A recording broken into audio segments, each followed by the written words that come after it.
Chittagong city কর্পোরেশনের mayor doctor শাহাদাত হোসেনের উদ্যোগে ৫০০ জন প্রতিবন্ধী ও রিকশা শ্রমিকদের মাঝে ইফতার ও ঈদ পণ্য সামগ্রী বিতরণ করা হয়েছে।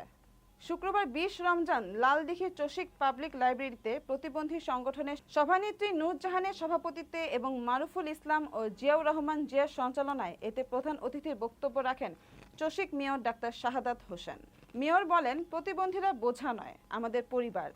আমাদের যেমন বেঁচে থাকার অধিকার রয়েছে, তেমনি এসব মানুষেরও সমান অধিকার আছে বেঁচে থাকার এবং সুবিধা ভোগের। তাদের পাশে আমাদেরকেই থাকতে হবে।